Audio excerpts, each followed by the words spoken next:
In a country torn apart by civil war, a young 22-year-old, Sergei Eisenstein, broke away from the family occupation of engineering and placed himself into the world of art as a set designer at Moscow's Proletkult Theater in the early 1920s.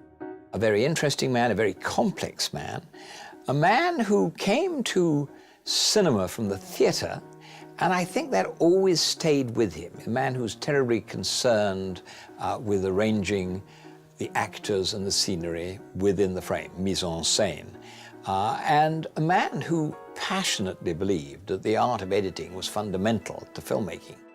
Vertov, Kolchev, and a lot of other folks at the time were working in film in Moscow, and they were all part of this film school that worked together and developed some great theories of editing, of filmmaking. It was not until Eisenstein first saw the works of D.W. Griffith with his profound editing style and camera technique that it influenced him to step into the new budding world of cinema. Eisenstein brought to the screen one of his most controversial, influential, and notable films of all time, Battleship Potemkin in 1925.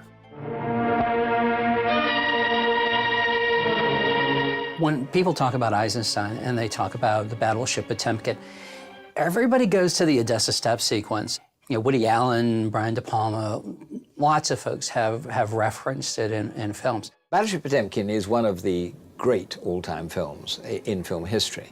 And what was so unusual was that Eisenstein realized that the cinema medium could both compress time, but also expand it.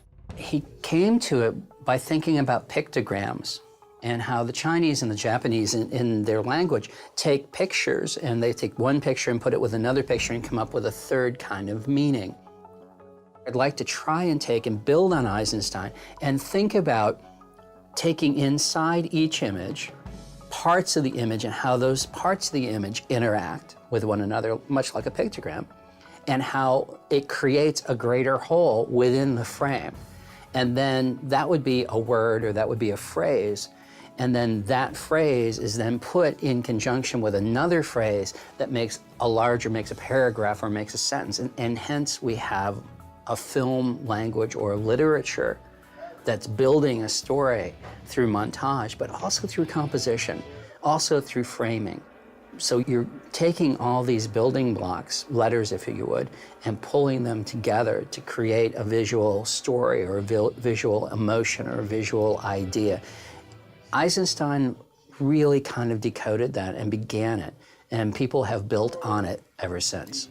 Now, how many seconds it took for the Cossacks to march down shooting at the raggle-taggle of people on the steps. Maybe it was 30 seconds, maybe it was a minute, maybe it was 1:30. It doesn't really matter. When Eisenstein made that film, he cut independently from shot to shot, angle to angle, action to action, and he expanded something that would have been over very quickly into an epic of shooting and death and dying and confusion and horror. He made of something which was pretty horrific as a subject, he made it something immense. It was a magnificent example of just what film editing can do. My favorite piece in the Battleship Potemkin is where he stretches time, where just before the sailors revolt, and there's maggots in the bread, and the food is horrible, and there's a smashing of a plate. And he takes and extends time throughout that smashing of the plate by the way he's cutting and building that, lifting of the plate up and then smashing the plate down. That was revolutionary to the time period. To that extent, he really changed filmmaking. Created in the midst of the revolution, Eisenstein's imagery and content was put on the front line of political critics wanting to censor his films. At first, it was very difficult to see Battleship Potemkin. It was regarded as communist propaganda. It was banned in Russia and America at various times, but people got to see it in film societies. Cinema was essentially part of the state apparatus. And because of that, it was censored. Now, the degree to which you got censorship within Russian cinema varied a lot. In the early days, it was comparatively free. Under Stalin, particularly in the mid-30s, Eisenstein was always an independent spirit. After the Bolshevik Revolution, the communists took over, and Lenin said that of all the arts, the cinema is the art that best relates to the Russian people. And he said that because most of the Russian people were illiterate, but they could read and understand a message in pictures, which was film.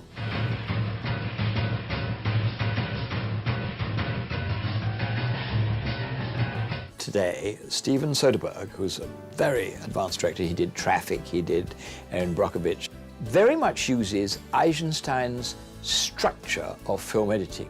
He's very intense in directing the audience's eye to particular details. He eschews the very long and very wide shot. Eisenstein was completely against that. He believed that in communist philosophy, you proposed something, that was a thesis, you argued it, that was the antithesis, and the fruit of conflicting the thesis and the antithesis would produce a synthesis, a new meaning. Eisenstein's contribution to cinema still lives on in current works. Many filmmakers of past and present owe much gratitude and homage to this one man, the father of montage.